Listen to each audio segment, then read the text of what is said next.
ದಯಾನಂದ ರೆಡ್ಡಿ ರಾಜ್ಯ ಸಿನಿಮೀಯ ಶೈಲಿಯಲ್ಲಿ ಮಾಜಿ ಎಂಎಲ್ಸಿ ಕಿಡ್ನಾಪ್ 3 ಕೋಟಿ ರುಗೆ ಡಿಮ್ಯಾಂಡ್. ದುಷ್ಟರಿಂದ ದಯಾನಂದ ರೆಡ್ಡಿ ಬಚಾವ್ ಆಗಿದ್ದೇ ರೋಚಕ. ಬೈಕ್ನಲ್ಲಿ ಬಂದು ದಯಾನಂದ ರೆಡ್ಡಿ ಪ್ರಯಾಣಿಸುತ್ತಿದ್ದ ಕಾರು ಅಡ್ಡಗಟ್ಟಿದ್ದ ದುಷ್ಕರ್ಮಿಗಳು. ನಿಮಗೆ ಗಿಫ್ಟ್ ಬಂದಿದೆ ಎಂದು ಕಾಟನ್ ಬಾಕ್ಸ್ ತೋರಿಸಿದ್ದಾರೆ. ಬೆಂಗಳೂರು ವಿಧಾನ ಪರಿಷತ್ ಮಾಜಿ ಸದಸ್ಯ ದಯಾನಂದ ರೆಡ್ಡಿ ಅವರನ್ನ ಅಪಹರಿಸಿ ಬರೋಬ್ಬರಿ 3 ಕೋಟಿ ರು ಹಣಕ್ಕೆ ಬೇಡಿಕೆ ಇಟ್ಟಿರುವ ಘಟನೆ ಸೋಮವಾರ ತಡರಾತ್ರಿ ಬೆಂಗಳೂರು ನಗರ ಜಿಲ್ಲೆಯ ಆನೇಕಲ್ ಬಳಿ ನಡೆದಿದೆ.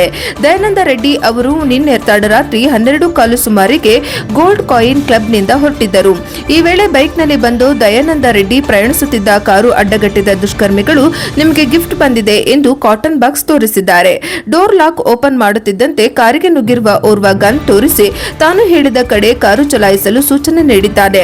ಬಳಿಕ ಕೆಂಪು ಬಣ್ಣದ ಕಾರಿನಲ್ಲಿ ಇಬ್ಬರನ್ನ ಹಿಂಬಾಲಿಸಿದ್ದಾರೆ. ಹೃದಯ ವಿದ್ರಾವಕ ಘಟನೆ. ಹನುಮನ್ಗೆ ತೆರಳುತ್ತಿದ್ದಾಗ ಹೆಲಿಕಾಪ್ಟರ್ ಪತನ. ಮದುವೆಯಾದ ಕೆಲವೇ ಗಂಟೆಗಳಲ್ಲಿ ಪತ್ನಿ ಮಡಿಲಲ್ಲೇ ಪ್ರಾಣ ಬಿಟ್ಟ ಪೈಲಟ್. ಅತ್ತೆಬೆಲೆಯ ಕೆಎಚ್ಬಿ ಬಡಾವಣೆ ಬಳಿ ಮಾಜಿ ಶಾಸಕ ಎಂಎಲ್ಸಿಯನ್ನು ಕರೆದೊಯ್ದ ಕೊಲೆ ಬೆದರಿಕೆ ಹಾಕಲಾಗಿದ್ದು, ನಿನ್ನೆ ಹತ್ಯೆಗೆ 10 ಕೋಟಿ ಸುಪಾರಿ ಕೊಟ್ಟಿದ್ದಾರೆ ಎಂದು ದಯಾನಂದ ರೆಡ್ಡಿ ಕುತ್ತಿಗೆಗೆ ಗನ್ ಇಟ್ಟು ದುಷ್ಕರ್ಮಿಗಳು ಹೆದರಿಸಿದ್ದಾರೆ. ಈ ವೇಳೆ ಹಣ ನಾನೇ ಕೊಡುತ್ತೇನೆ, ಕೊಲ್ಲಬೇಡಿ ಎಂದು ದಯಾನಂದ ರೆಡ್ಡಿ ಮನವಿ ಮಾಡಿಕೊಂಡಿದ್ದಾರೆ.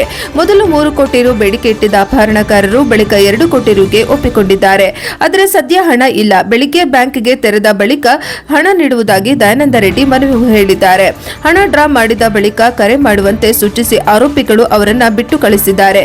ಈ ಸಂಬಂಧ ವಿಧಾನ ಪರಿಷತ್ ಮಾಜಿ ಸದಸ್ಯ ದಯಾನಂದ ರೆಡ್ಡಿ ಅವರು ಅತ್ತಿಬೆಲೆ ಪೊಲೀಸ್ ಠಾಣೆಯಲ್ಲಿ ದೂರು ದಾಖಲಿಸಿದ್ದಾರೆ. ಈ ಪ್ರಕರಣ ದಾಖಲಿಸಿಕೊಂಡಿರುವ ಪೊಲೀಸ್ ಆರೋಪಿಗಳ ಪತ್ತೆಗೆ ಶೋಧ ಕಾರ್ಯ ನಡೆಸುತ್ತಿದ್ದಾರೆ.